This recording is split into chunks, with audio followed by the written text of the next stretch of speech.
श्री गणेशाय नमः। विघ्नेश्वराय वरदाय सुरप्रियाय लंबोदराय सकलाय जगद्विताय नागाननाय श्रुतियज्ञ विभूषिताय गौरीसुताय गणनाथ नमो नमस्ते। सर्व दर्शक मित्रों सुप्रभात, जय श्री गणेश। વીટીવીની વિશેષ રજૂઆત ભવિષ્ય દર્શન કાર્યક્રમ ખાસ આપના માટે। ભવિષ્ય દર્શન કાર્યક્રમ એટલે જ્ઞાન, આધ્યાત્મિકતા અને જ્યોતિષનો આ ત્રિવેણી સંગમ। મિત્રો, આપણે જ્યારે ડિપ્રેશનમાં હોઈએ ત્યારે, માનસિક અશાંતિ હોય અને કારણ વગરના ટેન્શનો ઉભા થતા હોય ત્યારે કયા કરવા જોઈએ ઉપાયો, દિન વિશેષની અંદર આપણે એ વાત કરવાના છીએ। 12 રાશિના જાતકોનો કેવો રહેશે આજનો દિવસ, શું કરવાથી લાભ થાય, શું કરે તો નુકસાન, કયા મંત્રનો જાપ કરવો છે, એનું દાન કરવું, શુભત્વને આપવાવાળો સમય કયો છે, આ બધી વાતોની સાથે સાથે આપના પ્રશ્નના જવાબ તો કેમ ભૂલાય। શરૂઆત કરીએ પંચાંગથી। તદેવ લગ્નમ સુદિનમ તદેવ તારાબલમ ચંદ્રબલમ તદેવ વિદ્યાબલમ દેવબલમ તદેવ લક્ષ્મી પતેતે દ્રિયુગમ સ્મરામી। મિત્રો, પંચાંગ જોઈએ આજે તો 20/5/2024 આજે સોમ પ્રદોષ છે। વૈશાખ મહિનો શુક્લ પક્ષ અને દ્વાદશી 12 તિથિ છે। ચિત્રા નક્ષત્ર છે, સિદ્ધ નામનો યોગ છે જે બપોરે 12 કલાક અને 8 મિનિટ સુધી ચાલે છે।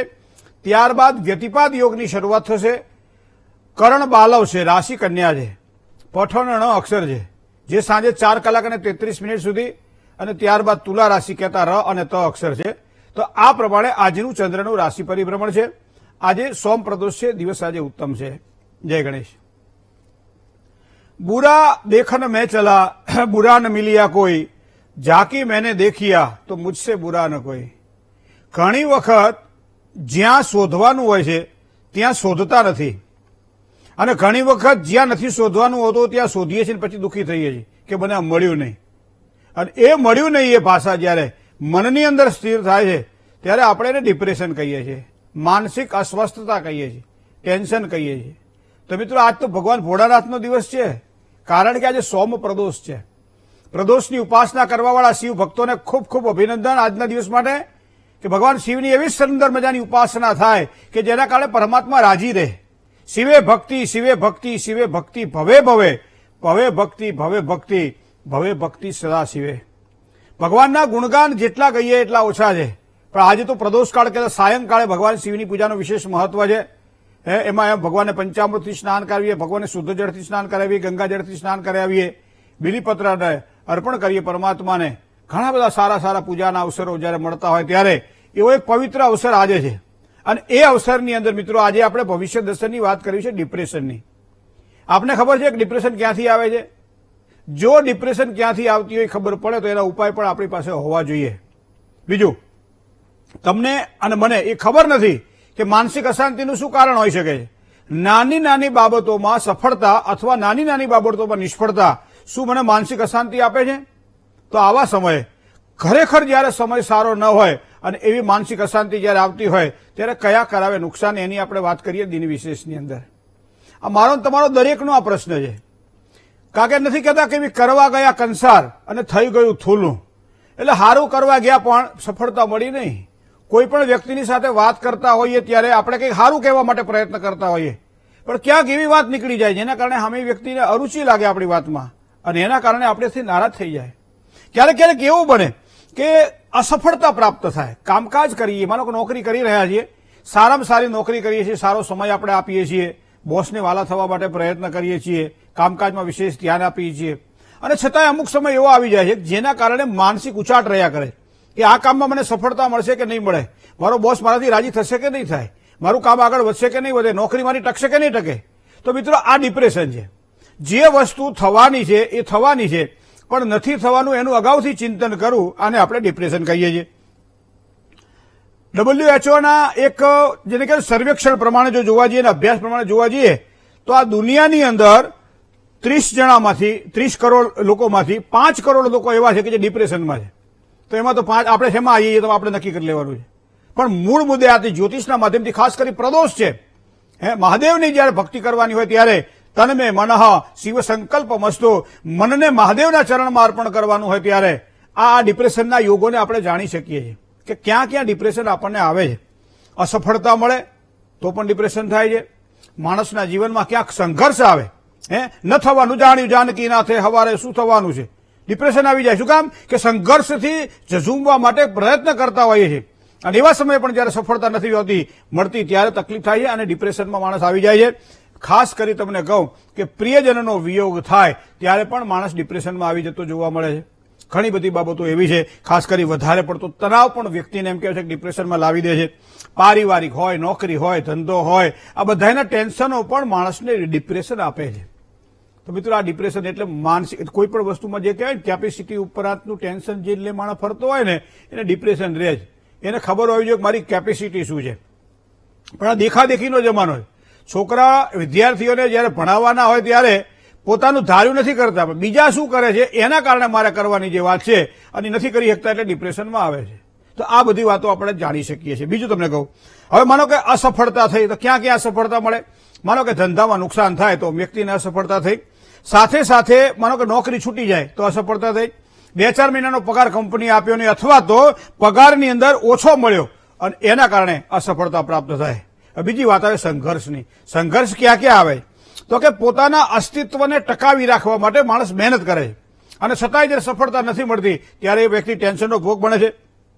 ક્યારેક ક્યારેક દેખાદેખીની વાત કરીને એ ખોટા કારણ વગરના ટેન્શનો, એને આપણે સ્ટેટસ કહીએ. મારું સ્ટેટસ ઓછું થઈ ગયું, મને મારા સ્ટેટસ પ્રમાણે મળતું નથી, આવી બધી વાતો આપણે કરીને હવે આપણું સ્ટેટસ આપણે કઈ નક્કી કરી શકીએ? પણ છતાં આપણે નક્કી કરી નાખ્યું કે આપણું સ્ટેટસ આવું છે. મિત્રો, ચંદ્રમાનો ખૂબ જ મન સાથે સંબંધ છે ને, અને મહાદેવજીને આજે દિવસ છે એટલા માટે મારી વાત આપણે કહેવી છે કે ઘણી વખત તમે જોજો કે આ બધી વસ્તુ આપણને જોવા મળે. માનો પ્રિયજનનો આપણને વિયોગ થાય. નોકરી ધંધાની અંદર જેટલી નિષ્ફળતા કે સફળતાનો આધાર છે એટલો જ આધાર પાછો લગ્ન માટે છે. મા બાપ જયારે છોકરા કે છોકરી મોટી થઈ જાય અને વિવાહ વિવિશાળ માટે પ્રયત્ન કરે અને છતાંય જયારે ઘણું બધું જોવાય પરિણામ ન મળતું હોય ત્યારે માતા પિતા છોકરાઓના કારણે ડિપ્રેશનમાં આવી જતા હોય છે. ઘણી વખત આ છોકરાઓ 30 વર્ષ થઈ જાય, 29, 30 કે 31, 32 વર્ષ થઈ જાય, દીકરીઓના 27, 28, 29 જવા માંડે વર્ષ, અને એવા સમયે એને પણ ડિપ્રેશન આવી જાય છે કે ક્યારે મારા લગ્ન થશે. કારણ કે સબસે બડી રોગ ક્યાં કહેંગે લોગ, આ સૌથી મોટો ડિપ્રેશનનો આ પ્રકાર છે મિત્રો. અને એટલા માટે શાસ્ત્રની અંદર ચંદ્રને બહુ મહત્વ આપવામાં આવે. ચંદ્રમા મનસો જાત ચક્ષો હો સૂરજો જાય, તો મનનો કારક ચંદ્રમા છે. એટલા માટે મારું તમારું નામ છે ને ચંદ્ર રાશિ ઉપર પડે. શું કામ? કે મૂળ આપણે મન સાથે જોડાયેલા છીએ અને મન માદું એ માદો અને મન હારો એ હારો એવું કહેવાય છે. તો આ મનનો સંકલ્પ તમે જુઓ તો આ બધી વસ્તુ આપણને જોવા મળે છે. સંતાનો ઘણી વખત માતા પિતાથી દૂર રહેતા હોય, ચાહે નોકરી ધંધા માટે સંતાનો દૂર જતા હોય, ચાહે પરદેશ જયારે દૂર જતા હોય ત્યારે મા બાપને એક ટેન્શન અનુભવાય છે. મા બાપને સતત એક સંઘર્ષ રહ્યા કરે છે કે મારું સંતાન મને ક્યારે પાછું મળશે, સંતાનનું સુખ મને મળશે કે નહીં. હોંશે હોંશે બધાના છોકરાઓ પરદેશ જાય છે, મારા છોકરાઓને ક્યારેક ક્યારેક એકનો એક સંતાન હોય અહીં પરણી જાય એટલે પત્નીની સાથે જતો રહે પરદેશના. ઘણી વખત ટાઈમ અમુક સમય સુધી માતાને ફોન કરે, પિતાને ફોન કરે, પણ અમુક સમયે વધારે પડતો કામકાજમાં વ્યસ્ત થઈ જાય અથવા તો પોતાના પરિવારમાં આસક્ત થઈ જાય, જેના કારણે માતા પિતાને નથી ફોન કરતો હતો કે નથી એની સાથે વાત કરતો હતો. અને આવા સમયે માતા પિતાને ડિપ્રેશન આપણને જોવા મળે છે. કોઈ પણ વ્યક્તિ જે નજીકનું મિત્ર હોય, સગું હોય, સ્નેહી હોય, આપ્તજન હોય, વધારે પડતો જેની સાથે સમય વ્યતીત કર્યો હોય અને એ વ્યક્તિ અચાનક મૃત્યુ પામે તો પણ વ્યક્તિને ટેન્શન આવી જતા આપણને જોવા મળે છે. આ બધા ટેન્શનની બધી નાની મોટી વ્યાખ્યા હોય મિત્રો. હવે પરિવારની ચિંતાની વાત તમે કરો તો પરિવારની ચિંતાની અંદર નાની મોટી કોઈ પણ પ્રકારની ચિંતા, ખાસ કરી ધંધા નોકરીમાં માનો કે ટેન્શન રહેતી હોય, સાથે સાથે ડિપ્રેશન રહેતું હોય, જવાબદારી વધી જતી હોય, અભ્યાસમાં વિદ્યાર્થીઓને જયારે અડચણ આવતી હોય, આ બધી બાબતો છે ને એ એક ટેન્શનના 4 ભાગ પાડેલા છે. આપણે એ 4 ભાગનો જો વિચાર કરીએ તો આ પ્રમાણે આપણે જોઈ શકીએ છીએ. હવે ડિપ્રેશન એટલે માનસિક અસ્વસ્થતા, શરીર ઉપરની અસર થાય. શરીર ઉપર આની અસર થાય. કોઈ પણ વ્યક્તિ સવારથી એમ જો નક્કી કરે કે આજે મને તાવ આવશે, આજે મારું શરીર ગરમ રહે છે, આજે મને માથું દુખે છે, અને 10-15 મિનિટ, અડધો કલાક કે 2 કલાક જો થાય અને તરત જ મન એ પ્રમાણે સંજ્ઞા કરે અને શરીર એ પ્રમાણે કામ કરવાનું ચાલુ કરી દે, એ માણસને તાવ આવે ને આવે. શું કામ? કે એને નક્કી કરી નાખ્યું મનથી. અને એટલા માટે કીધું છે કે મન સાધે સબ સધાય.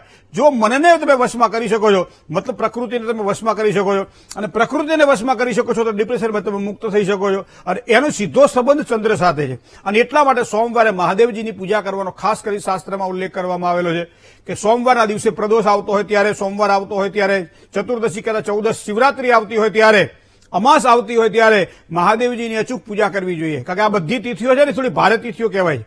અને એના કારણે જયારે માનસિક અસ્વસ્થતા રહેતી હોય ત્યારે પરમાત્માની પ્રીતિની પ્રાપ્તિ માટે આ વસ્તુ જોઈએ કે ભગવાન ભોળાનાથને આપણે દૂધ ચડાવીએ, જળ ચડાવીએ, સામાન્ય જયારે ભાઈઓ જતા હોય ત્યારે એ દૂધની અંદર થોડાક તલ પણ લઈ જતા હોય છે. સ્વાસ્થ્ય સારું રહે એના માટે કાળા તલનો ઉપયોગ કરતા હોય છે. મારી સમૃદ્ધિ વધે, મારી કીર્તિ વધે, મારું માન વધે અને એટલા માટે સફેદ તલ આપણે લઈ જતા હોઈએ છીએ. અને પછી ભગવાન ભોળાનાથની ઉપર અભિષેક કરીએ અને ઓમ નમઃ શિવાય મંત્ર, જે મંગલકારી મંત્ર માનવામાં આવે છે, શિવ પંચાક્ષર મંત્ર, એનો જાપ કરતા હોય છે મિત્રો. તો આ ડિપ્રેશનને તોડવા માટે ભગવાન મહાદેવજીનું શરણ, એમાં ખાસ કરીને પ્રદોષ છે, સાયંકાળે આ પ્રમાણે જો પૂજા કરવામાં આવે તો ખૂબ જ સારી સફળતાની પ્રાપ્તિ થાય છે. તમને કહું, ઘણી વખત આ માથાના દુખાવા મોટાભાગે થતા જોવા મળે ને, એનું મૂળ કારણ ડિપ્રેશન છે. શારીરિક પીડાની અંદર ખાસ કરી માથું જયારે પકડાતું હોય, અત્યારે તમે જોજો વાતાવરણ જુઓ કે ગરમીમાંથી ઠંડીમાં જવાનું થાય, ઠંડીમાંથી ગરમીમાં જવાનું થાય અને એના કારણે જે શરીર છે ને એ વાતાનુકૂળ ન બને અને એના કારણે પરિસ્થિતિ નિર્માણ થાય ત્યારે માથા દુખતા જોવા મળે છે. બીજી વાત તમને એવું કહું, રોગ પ્રતિકારક શક્તિ છે ને ઓછી થવા મળે. અમુક સમય એવો આવતો તો ગોળી નથી લેતા છતાં હાજા થઈ જતા હતા અને અત્યારે ગોળીઓ લે છે છતાં હાજા થઈ જતા નથી. એનું મૂળ કારણ આ છે. બીજી વસ્તુ તમને કહું, ખાસ કરી અને ડિપ્રેશન વાળા વ્યક્તિઓને ખબર પડી જાય તો અમુક પેટની તકલીફ જેને હોય ને, કબજિયાતની તકલીફ જેને હોય, પેટની તકલીફ હોય, વાયુ પીડા જે અનુભવતો હોય, એવા વ્યક્તિઓ મોટાભાગે ડિપ્રેશનમાં જોવા મળે છે. આ નાની નાની વાતો છે પણ સમજવા જેવી ખરી. બીજું, કોઈ પણ જાતના ઇન્ફેક્શન થતા હોય, ચાહે ચામડીનું ઇન્ફેક્શન, કોઈ પણ પ્રકારના ઇન્ફેક્શન હોય ત્યારે સમજી લેવાનું કે આ માનસિક આ પીડા છે અને એના કારણે ઉતરી છે ડિપ્રેશન શરીરની ઉપર અને એના કારણે પીડા આપણે અનુભવી રહ્યા છીએ. ક્યારેક ક્યારેક બોલીએ ને આપણે જયારે, ત્યારે મોઢું સુકાય આપણું. આપણે બોલીએ ને જયારે ત્યારે મોઢું સુકાય, ઘડીએ ઘડીએ પાણી પીવું પડે, ઘૂંટડે ઘૂંટડે પાણી પીવું પડે. આ ડિપ્રેશનનું કારણ છે. કોઈની સાથે જયારે આપણે મીટિંગ કરતા હોઈએ ત્યારે, કોઈની સાથે કામકાજ કરવાનું ત્યારે ઘણા બધા વ્યક્તિઓ એવા છે કે જેના મોઢા સુકાતા જોવા મળે. ડિપ્રેશન તરત જ તમારા મોઢા ઉપર આવ્યું અને એના કારણે તમારા મોઢું સુકાવા માંડ્યું, ઘડીએ ઘડીએ તમારે પાણી પીવું પડે છે. આ ડિપ્રેશનના કારણો છે મિત્રો. શરીરમાં ક્યારેક ક્યારેક ધ્રુજારી આવે. આ મહાદેવજીની પૂજા એટલા માટે કરવાની કહું છું કે આવું કદાચ આપણા જીવનમાં બનતું હોય તો મહાદેવજીની પૂજા કરજો, કરવા જેવી છે. કોઈ ગામ એવું નથી, કોઈ શહેર એવું નથી કે જ્યાં મહાદેવજીનું મંદિર ના હોય. એટલા માટે જ છે કે મનને સંતાપના હરવાવાળા ભગવાન શ્રી સદાશિવનું શરણ લઈએ તો સારી સફળતાની પ્રાપ્તિ થાય. શરીર ક્યારેક ક્યારેક ધ્રુજારી અનુભવતું હોય, કારણ વગર આમ કહેવાય ને કે તમે અમુક જયારે બોલવાનું હોય ને ત્યારે આપણે ગુજરાતીમાં એક કહેવત છે કે પગે પાણી ઉતર્યા. એનો મતલબ કે ડિપ્રેશનમાં આવી ગયું, બોલી નથી શકતો. હવે બોલવું છે ઘણું બધું પણ બોલી શકાતું નથી, એટલે ગુજરાતીમાં પગે પાણી ઉતર્યા. મારા પગ હવે ધ્રુજે છે. શું કામ? કે આજે જે ધ્રુજારી જે છે ને એ ડિપ્રેશનનું કારણ છે. બીજી વસ્તુ તમને કહું, ઘણી વખત સાચા અને ખોટા, સારા ખોટા વિચારો જયારે આવતા હોય, વારંવાર આ વિચારો આવતા હોય ત્યારે ડિપ્રેશનના કારણોમાં હોઈ શકે છે. આ બધી ક્યારેક ક્યારેક માણસો તમે જોજો કારણ વગર, તમે ઓફિસમાં કોઈને ત્યાં જુઓ, કોઈ નોકરિયાત વર્ગને તમે જુઓ, ઘરમાં કોઈ પોતાના પરિવારમાંથી કોઈ સભ્યને જુઓ, આમ ઓચિંતાનો એમ કહેવાય કે ઉદાસ થઈને બેઠો હોય. કારણ નથી કઈ, કારણ હોય તો નિવારણ થઈ શકે પણ ઉદાસ થઈને બેઠો હોય, પણ સમજી લેવાનું ક્યાંક ને ક્યાંક આ વ્યક્તિ ડિપ્રેશનનો ભોગ બને છે. અને એટલા માટે કીધું કે સહના ભવતું, સહનો ભુનકતું અને સહવીર્યમ કરવાવહે. બધા સાથે રહીને કામકાજ કરો, બધા સાથે ઉઠો, બધા સાથે જમો, બધા સાથે રહીને કામકાજ કરો. શું કામ? કે જે સંઘ જે છે ને એ માણસના જીવનને એક સારામાં સારી સુખાકારી આપે. અત્યારે તો છોકરો છોકરાના રૂમમાં હોય, દીકરી દીકરીના રૂમમાં હોય, માતા રસોડામાં હોય, પિતા નોકરી ધંધામાં હોય, હવના ઠેકાણા અલગ અલગ. અને પછી માનસિક ડિપ્રેશન આવે ખબર પડતી નથી. અપમૃત્યુના કારણ, આપઘાતના કારણોમાં આ ડિપ્રેશન પણ મુખ્ય કારણરૂપ દેખાય છે. આ કુંડળીને આધારે જોવું હોય તો પણ આને જોઈ શકાય છે. બીજી વસ્તુ તમને હું કહું, ઘણી વખત તમે જોજો અત્યારના વર્તમાન યુગની ડિપ્રેશનનું એક કારણ તમને નહીં બતાવું. કોઈ પણ વ્યક્તિ, ચાહે તમે હોય ચાહે તમારા પરિવારમાં કોઈ પણ વ્યક્તિ હોય, ઘરમાં વારંવાર જો ગુસ્સો કરે છે, વારંવાર ગુસ્સે થઈ જાય છે, તો ગુસ્સાનું કારણ જે છે ને એ ડિપ્રેશન છે. જેની કારણે નથી કહેતા અહીંનો ગુસ્સો અહીં, કોઈનો ગુસ્સો કોઈના પર કાઢે. બરાબર છે? તો આ બીજું ફ્રસ્ટ્રેશન એ અંદર પડ્યું છે ક્યાંક અને કાઢવા માટેનો રસ્તો શોધી રહ્યો છે. અને એવા સમય જે ક્યાંક જે નબળો વર્ગ વ્યક્તિ હોય ને, ઘરમાં પરિવારમાં માતા પિતા ખૂબ જ સારો બાળકોને પ્રેમ કરતા હોય તો એ બાળકો માતા પિતાને ગુસ્સો કરશે. સંતાનો ઘણી વખત માતા પિતાનું કહ્યું ન કરતા હોય ત્યારે સંતાનો ઉપર માતા પિતા ગુસ્સો કરશે. નોકરિયાત વર્ગને પોતાના બોસ, અધિકારી વર્ગ સાથે અથવા બહાર તમે જ્યાં જાઓ, કોઈ પણ જગ્યાએ તમે જયારે કોઈ લાઈન ચાલતી હોય એમાં કોઈ વચમાં ઘૂસી જાય ત્યારે તમને કેવો ગુસ્સો આવે. કોઈ ગાડી તમારે પકડવાની હોય, ગાડી નીકળી જાય, તમને કેવો ગુસ્સો આવે. હકીકતમાં ગુસ્સો ત્યાંનો નથી, આ ફ્રસ્ટ્રેશન અંદર પડેલું છે, એ ત્યાં નીકળ્યું. તો આ પણ એક માનસિક ઉચાટનું કારણ છે, આ પણ ડિપ્રેશનનું કારણ છે. જે વ્યક્તિ આ પ્રમાણે ડિપ્રેશનમાં જીવે સમજી લેવાનું કે ક્યારેક ક્યારેક ક્રોધ તો આવે જ, સાથે સાથે ઘણા વ્યક્તિઓ તમે મનમોજી પોતાની રીતે જીવતા હોય, પોતાની રીતે કામ કરતા હોય, એકલા એકલા રહેતા હોય, આવા વ્યક્તિઓ પણ મોટાભાગે ડિપ્રેશનનો ભોગ ઝડપથી બને છે. કામકાજની અંદર મન ના લાગે, ધંધામાં મન ના લાગે, ઘરે બેઠા તેમ થાય બહાર જાય તો સારું લાગશે, બહાર જાય તેમ થાય ઘરે જઈએ તો સારું લાગશે. આ વ્યક્તિનું મન ડામાડોળ થયા કરે છે મિત્રો, અને એ ડિપ્રેશનના મૂળ કારણોમાં આપણે હોઈ શકે છે. બીજી, તમે ઘણી વખત કોઈક વ્યક્તિ સાથે જયારે વાત કરતા હોય ને ત્યારે તમને એમ લાગે કે આ વ્યક્તિ ધ્યાનથી મારી વાતને સાંભળતો નથી, આ વ્યક્તિ ધ્યાનથી મારી વાતને સાંભળતો નથી, સમજી લેવાનું કે આ સમયે વ્યક્તિ ડિપ્રેશનમાં છે અને એના કારણે એની ઉદાસીનતા, એનું મન ક્યાંક બીજે ભટકે છે, જેના કારણે મારી સાથે કરેલી વાતમાં એનું ધ્યાન લાગતું નથી. આ પણ ડિપ્રેશનના કારણો છે મિત્રો. બાહ્ય લક્ષણોની વાત કરીએ, આ તો આંતરિક લક્ષણોની વાત કરી મેં તમને. બાહ્ય લક્ષણોની વાત કરીએ, તમારી ઊંઘ ઓછી થઈ જાય ને તો સમજી લેવાનું તમે ડિપ્રેશનમાં છો. જો તમારું મન એમ કે આમાં પડ્યા એવા હુઈ જાઓ તમે, બરાબર, રાત્રે વહેલા જે સુવે અને વહેલા ઉઠે વીર, બળબુદ્ધિને ધન વધે સુખમાં રહે શરીર, તો આ ડિપ્રેશન નથી. પણ જો નિંદ્રા તમારી ઓછી થઈ જાય, ઊંઘ તમારી ઓછી થઈ જાય અથવા વધારે પડતી નિંદ્રા આવે, આ બંને વસ્તુ ડિપ્રેશનના કારણો હોય છે. કે ભોજન કાં તો વધારે થાય કાં તો ઓછું થાય, એ પણ ડિપ્રેશનના કારણમાં આવે છે. નિત્યક્રમ જે કરતા હોય એમાં ક્યાંક ને ક્યાંક રૂકાવટો આવી જાય, એ પણ ડિપ્રેશનના મુખ્ય કારણો છે. ક્યારેક ક્યારેક બ્લડ પ્રેશર, ડાયાબિટીસ, આ બધા રોગો શરીરના જે છે ને એ ડિપ્રેશનના કારણે આવે છે મિત્રો. ઘણી બધી બાબતો એવી છે, પણ મારે ખાલી એટલું જ કહેવું છે કે મહાદેવજીની ઉપાસના જે વ્યક્તિ કરે છે એનાથી ડિપ્રેશન દૂર રહે છે. બરાબર, દરરોજ સવારમાં ઉઠીએ ઓમ નમઃ શિવાય મંત્રની એક માળા કરી લઈએ. બરાબર, પોતે જે નાતા હોઈએ ને પછી આપણે રૂમાલથી શરીર લૂછતા હોઈએ ટોવાલથી, એ ટોવાલને પછી શું કરીએ આપણે સૂકવી નાખીએ એમને. તો આ ડિપ્રેશનનું કારણ આ પણ છે. તમે તમારા ટુવાલને દરરોજ જે શરીરથી લૂછો છો એને પાણીમાં પલાળો અને પલાળી પછી હુકવતા તમને શું વાંધો થાય? ના, આપણે તો શું કરીએ, એ લૂસી નાખીને પાછું ટીંગાડી દીધો, બીજા દિવસે પાછો એનો આ ડિપ્રેશનના ભોગ બની છીએ આપણે. સવારમાં ઉઠીએ ને ત્યારે પોતાની ચાદર જે છે ને એને ખંખેરવી પડે. જો નથી ખંખેરતા સીધા ઉપર જઈને કામે લાગી જઈએ છીએ તો સમજી લો એ ડિપ્રેશનના કારણો બને છે. ઘણી બધી બાબતો એવી છે જે આપણે ઉભી કરેલા ડિપ્રેશનો છે, પણ અહીંયા આપણને ખબર પડે છે. મિત્રો એટલી જ મને ખબર પડે, મહાદેવજીની ઉપાસના આજથી શરૂ કરી દો. ઓમ નમઃ શિવાય મંત્ર સવારમાં એક માળા, ઓમ નમઃ શિવાય મંત્ર સાંજે એક માળા. જે ઇષ્ટદેવની ઉપાસના કરતા હોય તો ઇષ્ટદેવ તો ખરા જ, પણ મહાદેવજીની ઉપાસના કરો તો માનસિક અશાંતિમાંથી મુક્તિ મળે. જય ગણેશ. તરત ગાંઠ ટીચાકો. હજી તો ડિપ્રેશનની વાત કરીએ તો એક મિત્રનો એક મેસેજ આવ્યો છે કે મહાદેવજીની પૂજા સિવાય ડિપ્રેશનની અંદરથી મુક્ત થવા માટે શું કરવું જોઈએ અને ગ્રહોના આધારે ડિપ્રેશન કઈ રીતે જોઈ શકાય. એક જ્યોતિષી મિત્રએ આ પ્રશ્ન લખ્યો છે. તમે તમારામાં જીવો છો, નિજાનંદમાં રહો છો, જ્યારે જુઓ ત્યારે કામ કરો છો કે ટેન્શનમાં રહો છો કે આમાં નિજાનંદમાં પોતાની રીતે જીવો છો? જો તમે તમારા પોતાના નિજ આનંદમાં જીવતા હોય તો સમજી લો તમે ટેન્શનમાંથી મુક્ત થવાના.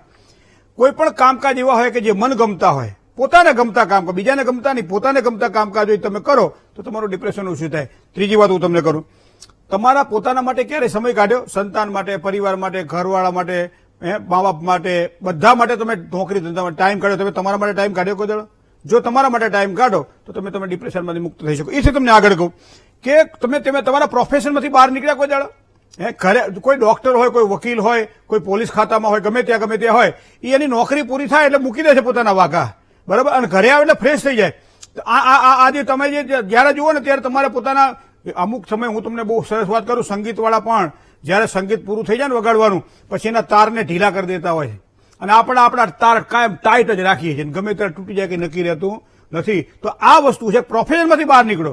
તમે ઘરમાં જયારે આવો, માતા સાથે બેઠા હોય ત્યારે બાળક બની રહો, પત્ની સાથે બેઠા હોય ત્યારે પતિ બની રહો, બાળકો સાથે બેઠા હોય ત્યારે પિતા બની રહો.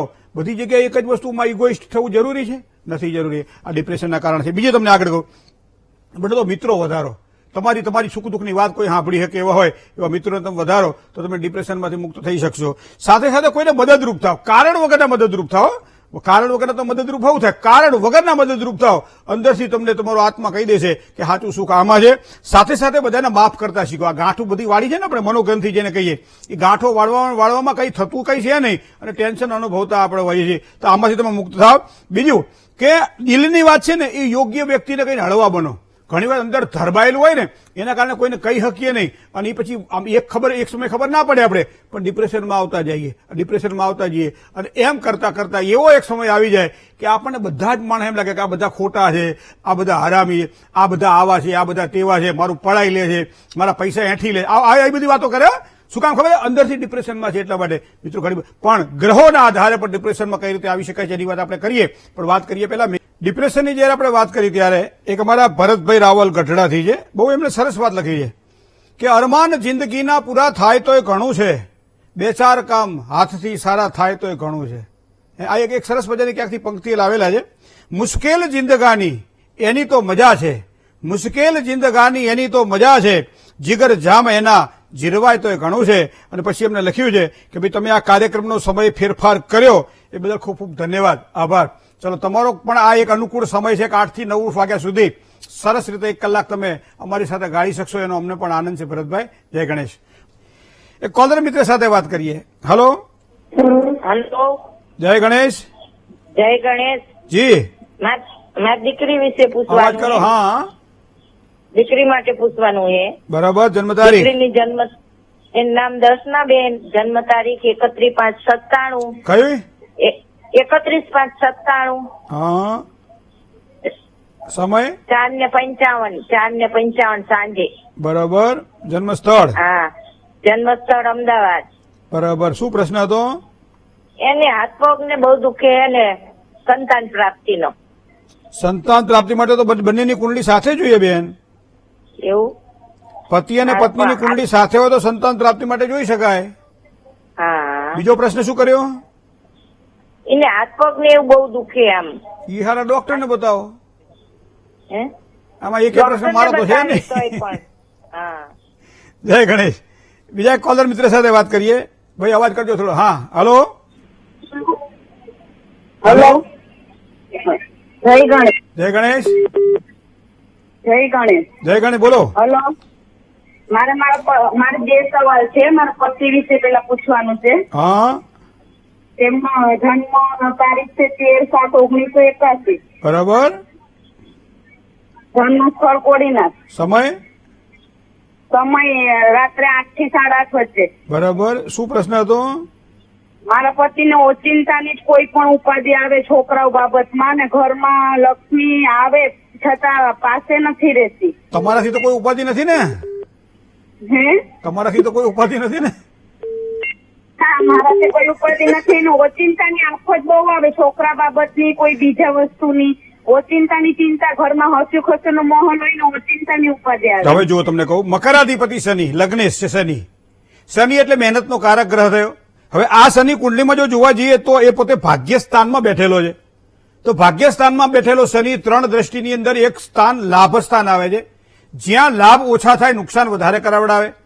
ત્રીજી વસ્તુ છે તૃતીય પરાક્રમ સ્થાનમાં કામકાજની અંદર ક્યાં તો વડીલ હોય, કામકાજ વધારે ચાલતા હોય છતાંય અને જેની કારણે જવાબદારી વધારે હોય, એના કારણે ટેન્શન અનુભવાતા હોય.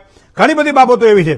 પણ મને લાગે છે શનિવારના દિવસે સાંજનો સંધ્યાનો સમય હોય, પીપળાના થડમાં માટીના કોડિયામાં સરસિયાના તેલનો દીવો કરી અને દશરથજીએ બનાવેલા શનિના 10 નામના સ્તોત્રનું જો પારાયણ કરે તો એમનો માનસિક ઉચાટ દૂર થાય અને એમને કામકાજમાં વૃદ્ધિ થાય.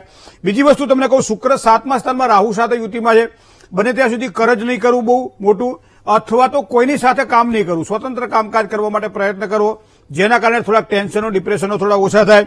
સૂર્ય સાથે બેઠેલો બુધ મંગળ સાથે જોડાયેલો છે, ક્રોધ પણ થોડો ઓછો કરે અને ભગવાન ગણપતિનું અને મહાદેવજીનું સ્મરણ કરે તો પણ ચોક્કસ એમને સારી શાંતિની પ્રાપ્તિ થશે. જય ગણેશ. બીજા એક કોલર મિત્ર સાથે વાત કરીએ. હલો. હલો. હેલો. જય ગણેશ. જય ગણેશ. જી. જન્મ તારીખ છે 11/12/2006. સમય? જન્મસ્થળ છે રાત્રે 1:20, 10 તારીખની રાત, 11 તારીખની સવાર. મારો જન્મ સ્થળ? બોટાદ. બોટાદ. કોના માટે પ્રશ્ન છે? મારા ભાઈ માટે. શું પ્રશ્ન હતો?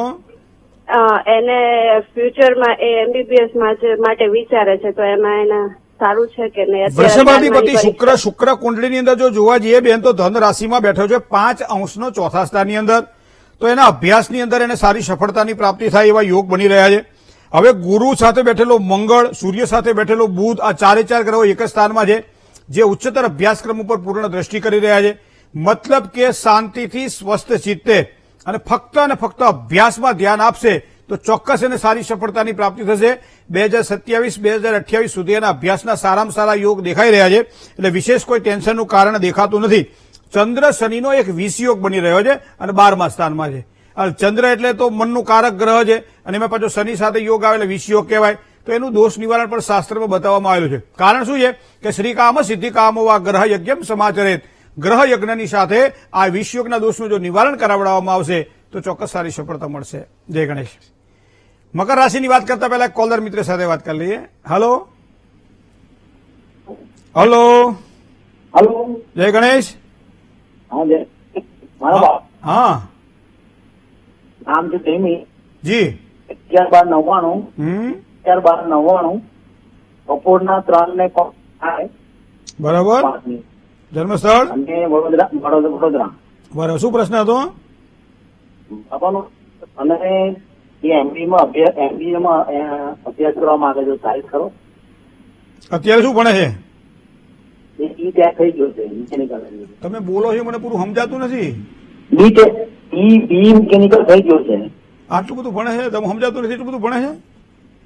હા, હવે જુઓ, ધનાધિપતિ ગુરુ ક્યારેક ક્યારેક અંધારામાં તીર નાખવા પડે એટલે લાગ્યું તો ઠીક છે, બાકી કૃષ્ણ કનૈયા લાલ કી જય, કાકા સંભળાઈને તો કરવું છું. પણ ધનાધિપતિ ગુરુ અહીંયા કુંડળીમાં જો જોવા જઈએ તો એનું સ્થાન જે છે એ કેન્દ્રનું છે, પણ એ છે ક્યાં બેઠો? ખાડે.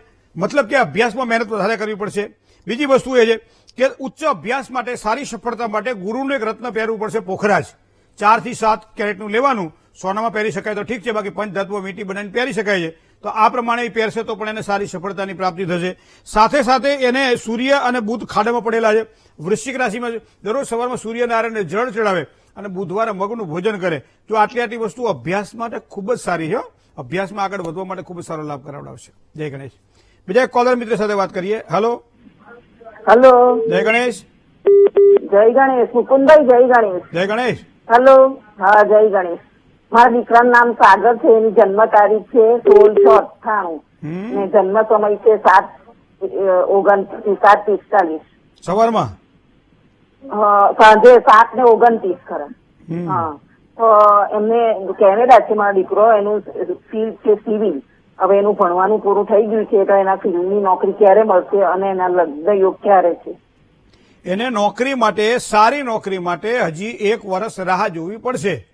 ત્યાં સુધી જે કોઈ નોકરી મળે એ સ્વીકારી લેવી, જેમાં પગાર ભલે થોડો ઓછો આવતો હોય, કામકાજના કલાક ભલે થોડા વધતા હોય, પણ અત્યારે નવરું ના બેહાય. કારણ કે આ મે મહિનામાં ગુરુ મહારાજ બદલાણા એટલે કામકાજમાં સફળતા અપાવે, પણ ધીમી ગતિ અપાવે. 2025માં એપ્રિલ મે મહિના પછી સારી જોબના યોગ બની રહ્યા છે. બીજી વાત તમે લગ્નની કરી. લગ્નની અંદર જો જોવા જઈએ તો મિથુનાધિપતિ બુધ સ્વરાશિસ્થ બની 7મા સ્થાનમાં લગ્ન જીવનનું ખૂબ જ સારું સુખ આપશે. સૂર્ય અને બુધનો બુધાદિત્ય યોગ બની રહ્યો છે, એ પણ સારા પરિણામોને પ્રાપ્ત કરાવડાવશે. તો આ બધી બાબતોમાં તો ગ્રહો સારા છે. હવે ખાલી એક જ વસ્તુ મારે તમને કહેવાની છે કે શનિ મહારાજ બેઠેલા છે 5મા સ્થાનની અંદર, અને આ શનિ મહારાજની પૂર્ણ દ્રષ્ટિ પડે છે 7મા સ્થાનની અંદર. હવે શનિ મહારાજની દ્રષ્ટિ જ્યાં પડતી હોય ત્યાં વિલંબ કરાવડાવે, તો અહીંયા લગ્નનો વિભાગ આવે છે, તો દાંપત્ય સુખમાં વિઘ્ન ઉભા કરાવડાવે અથવા વિલંબ કરાવડાવે. તો એના માટે એક પૂજા છે જેનું નામ છે શનિ મંડળ મહાપૂજા. તો આ તમે ચોક્કસ કરાવડાવી લેજો. દાંપત્ય જીવનનું સારી સુખાકારીની પ્રાપ્તિ થશે. જન્મ જ્યાં થયો છે ત્યાંથી પશ્ચિમ દિશામાં લગ્ન યોગની સંભાવનાઓ દેખાય છે. એમાં પાછી મિથુન રાશિ હોય, એમાં પછી સિંહ રાશિ હોય, વૃશ્ચિક રાશિ હોય, વૃષભ રાશિ હોય, તો આ રાશિ સાથે એને સારું લેવાનું દેખાય છે. જય ગણેશ. બીજા કોલર મિત્ર સાથે વાત કરીએ. હેલો. હેલો. જય ગણેશ. જય ગણેશ. હું સુરત થી બોલું છું. જી. મારે મારા હસબન્ડ વિશે પૂછવું છે. હા. મારા હસબન્ડની જન્મ તારીખ છે 16/11/1983. સમય છે સવારે 6:15. બરાબર. જન્મસ્થળ? શું પ્રશ્ન હતો? એમનું આરોગ્ય નથી સારું રહેતું અને એમને પોતાનું ઘર ક્યારે થશે? અત્યારે ભાડાના મકાનમાં છે? ના, અમે સંયુક્ત મકાનમાં છીએ. પૈતૃક સંપત્તિ છે ને? કારણ કે કુંડળી પણ એવું બતાવી રહી છે કે મકર રાશિનો જે મંગળ જે 4થા સ્થાનમાં છે, એટલે પ્રોપર્ટી જે હોય પરિવારની, એટલે બધા સાથે રહેતા હોય. હવે પોતાના મકાનની જો વાત કરવામાં આવે તો અહીંયા મકર રાશિમાં મંગળ તો પાવરફુલ બની રહ્યો છે. ક્યારે સારા પરિણામો મળશે? તો એ જ પ્રમાણે તમે જોવા જાઓ તો અહીંયા 29 અંશનો મંગળ ધનિષ્ઠા નક્ષત્રના બીજા ચરણમાં છે. બરાબર. અને વર્તમાન સમયે તમે જાઓ તો કુંડલીની અંદર અમુક યોગો સારા દેખાઈ રહ્યા છે, પણ છતાંય આપણે ભેગું ના કરી શકીએ પોતાનું મકાન લેવા માટે. તો એનો મતલબ કે હજી 1 વર્ષ રાહ જોવી પડે, જેના કારણે સારી સફળતાની પ્રાપ્તિ થાય. 6ઠ્ઠા સ્થાનની અંદર મેં રોગની વાત કરી તો 6ઠ્ઠા સ્થાનમાં રાહુ પિતૃદોષ કરી રહ્યો છે. એટલે પોતાની સંપત્તિ કે પ્રોપર્ટી લેવાની હોય અથવા તો શારીરિક બાબતોની વાત હોય ત્યારે આ પિતૃદોષ અવશ્ય પીડા આપે છે. બરાબર. તો આવા સમય શું કરવાનું છે? પિતૃ શાંતિની પૂજા કરાવડાવી લેવાની. પિતૃઓને યાદ કરી દર બુધવારે પીપળે પાણી ચડાવવાનું, ઘરમાં પાણી હારે દીવો કરવાનો, તુલસી ક્યારે દીવો કરવાનો. આ બધું કરવાથી પિતૃઓની શાંતિની પ્રાપ્તિ થશે અને સારા પરિણામો મળશે. જય ગણેશ. મિત્રો, આજે જેની જન્મ તારીખ છે એવા તમામ દર્શક મિત્રોને ખૂબ ખૂબ શુભકામનાઓ. ચંદ્રમા મનસો જાત ચક્ષો સૂરજો અજાયત. માનસિક મજબૂતાઈ આ વર્ષ દરમિયાન તમને પ્રાપ્ત થશે, જેના કારણે અભ્યાસમાં વિદ્યાર્થીઓને સારી સફળતા મળે. કોઈ પણ લગ્નની ઉંમર થઈ છે, કોઈ સારું પાત્ર શોધી રહ્યા છીએ તો કદાચ એમાં સફળતા પ્રાપ્ત થાય. નોકરીની અંદર પ્રગતિ થાય, સારો પગાર વધારાની શક્યતાઓ દેખાય, સ્થળાંતરનું પણ કદાચ કોઈ ઈચ્છતા હોય તો એનું પણ થઈ શકે છે, સારા માણસો પાસે કામ કરવાની ઉજ્જવળ તકો મળે. ધંધાકીય ક્ષેત્રની અંદર પાણી સાથે સંકળાયેલો જે વર્ગ છે, જળ તત્વોની સાથે સંકળાયેલો વર્ગ છે, અથવા તો કોઈ પણ આવા પ્રવાહી તત્વો સાથે સંકળાયેલો વર્ગ છે અને ધંધામાં ખૂબ જ સારી સફળતાની પ્રાપ્તિ થાય. લોખંડ અથવા તો કોઈ પણ ધાતુને લગતા કામકાજ કરવાના હોય એવા વ્યક્તિઓએ થોડું સાચવીને કામકાજ કરવાનું રહેશે. સ્વાસ્થ્યનો સુધારો દેખાય, માતા પિતા અને ઘરમાં પરિવારજનો છે એનો ઉત્તમ સ્નેહ સંપાદન કરી શકશો આ વર્ષ દરમિયાન, અને એના કારણે તમારા અધૂરા કાર્ય પણ પૂરા થાય. આવા ભગવાન ગણપતિના આશીર્વાદ છે. હવે જેની આજે લગ્ન તિથિ છે તો એવા તમામ દંપતીને ખૂબ ખૂબ શુભકામનાઓ. દાંપત્ય જીવનની સુખાકારી ક્યાંથી શરૂ થાય છે અને દાંપત્ય જીવનની સુખાકારી કેવી રીતે વધારે પ્રાપ્ત થાય છે એ તો દંપતીને ખબર પડે. કારણ છે કે મનથી મન સુધી એક વખત જો તમારી મુલાકાત થઈ જાય, સમજી લો દરેક કાર્ય તમારા સરળ બને. ખાસ કરી પરિવારની અંદર પતિ અને પત્ની એમ કહેવાય છે કે મગની બે ફાડો છે, પણ છતાંય ક્યાંક કંકાસ કે ક્લેશ રહેતો હોય તો એવા સમયે કોની પૂજા કરવાથી સારો લાભ થાય? તો આજના જે જન્મેલા જે આજે જેની મેરેજ એનિવર્સરી છે એવા માટે મહાલક્ષ્મીની ઉપાસના ખૂબ જ સારી સફળતા અપાવશે. માનસિક શાંતિ મળે, પરિવારની પ્રીતિ વધે, ધંધામાં બરકત થાય, કોઈ નવી વસ્તુઓ ખરીદવાની હોય, જમીન, મકાન, મિલકત, વાહન, તો સારા સારા યોગ દેખાઈ રહ્યા છે. મતલબ કે આ બધું કરવાથી સારી સફળતા મળે. પણ મહાલક્ષ્મીની ઉપાસના અને ખાસ કરી શ્રીયંત્રની પૂજા જો કરો તો ખૂબ જ સારી સફળતાની તમને પ્રાપ્તિ થાય. જય ગણેશ. તન્મે મનઃ શિવ સંકલ્પ મસ્તુ. શુભત્વની જો વાત કરીએ આજે તો 2 નો અંક લાભ કરાવડાવે. તો 2 નો અંક ક્યાં ક્યાં આવે છે? તો કે 2 માં 2 નો અંક આવે છે, 11 માં 2 નો અંક આવે છે, 20 માં 2 નો અંક આવે છે, 28 જ્યાં જ્યાં 2 નો અંક આવતો હોય તે સારો લાભ થાય. સફેદ રંગની વાત કરીએ અથવા આસમાની રંગની વાત કરીએ તો આજના દિવસ માટે બંને આ ઉજળા રંગ છે, સારામાં સારી સફળતા અપાવે. સારો સમય કયો? સવારમાં 9 કલાક અને 6 મિનિટથી 10 કલાક ને 47 મિનિટ સુધીનો સમય છે. કોઈ વાવવું હોય ત્યારે સારા વરસાદ જેમ ખેડૂત રાહ જોતો હોય એમ સારા સમયની આપણે રાહ જોતા હોય છે, સારા સમયમાં કામકાજ કરવું. તો 9 ને 6 થી 10 ને 47 સુધીનો સમય આપણા માટે શ્રેષ્ઠ રહેશે. રાહુકાળનો વિચાર કરીએ તો સવારમાં 7:30 થી 9 નો જે રાહુકાળ છે એ પૂરો થવાની તૈયારી છે, એટલે ટેન્શન લેવાની જરૂર નથી. દિશાની વાત કરીએ તો દક્ષિણ દિશા લાભ કરાવડાવે. આજે દક્ષિણ દિશા તરફ પ્રયાણ કરવાનું હોય, મુસાફરી કરવાની હોય, કામકાજ સફળતા મળે. માનો કે બીજી કોઈ દિશામાં જવાનું છે પણ દક્ષિણ દિશા તરફ 10 ડગલા ચાલો અને પછી જ્યાં જવું હોય ત્યાં જાઓ, સારા કામમાં સફળતા પ્રાપ્ત થશે. પણ વાયવ્ય ખૂણો અને અગ્નિ ખૂણો આ 2 ખૂણો આજના દિવસ માટે સાથે આવવા જેવા ખરા. મિથુન રાશિ જેના અક્ષર ક, છ અને ક છે, મિથુન રાશિવાળા જાતકોએ આજે તન, મન અને ધનથી સાચવીને કામકાજ કરવાનું રહેશે. જય ગણેશ. એક કોલર મિત્ર સાથે વાત કરીએ. Hello hello hello.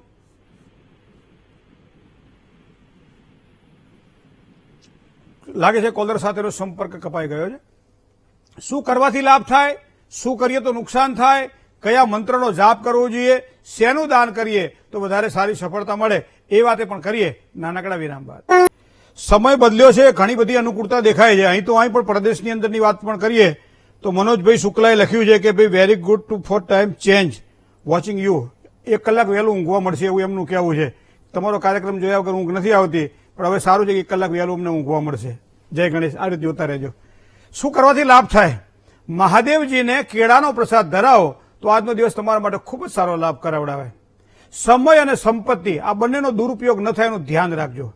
ઓમ ધર્મપ્રિયાય નમઃ આ મંત્રનો જાપ આજના દિવસ માટે ખૂબ જ સારો લાભ કરાવડાવે. ખીર બનાવો અને દાન કરો આજના દિવસ માટે. આ કરેલું દાન ખૂબ જ સારી સફળતા આજના દિવસ માટે આપશે. સોમ પ્રદોષ હોવાના કારણે સાયંકાળે ભગવાન શિવની ઉપાસના કરો, બને એટલી શિવ ભક્તિ કરો, એનાથી મન તમારું પ્રસન્ન રહેશે. જય ગણેશ. મિત્રો, ભવિષ્ય દર્શન કાર્યક્રમ એટલે જ્ઞાન, આધ્યાત્મિકતા અને જ્યોતિષનો આ ત્રિવેણી સંગમ છે. ઘણા બધા એવા પ્રશ્નો આપના પણ છે જેના સમાધાન જ્યોતિષના માધ્યમથી આપવા માટે પ્રયત્ન કરીએ છીએ અને એના માટે આપ ફોન પણ કરો છો.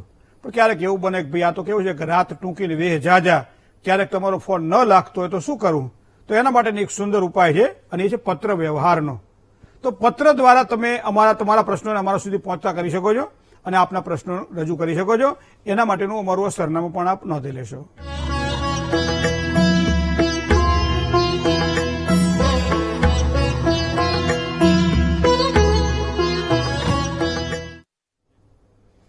ભવિષ્ય દર્શન કાર્યક્રમ આજે બસ આટલું જ.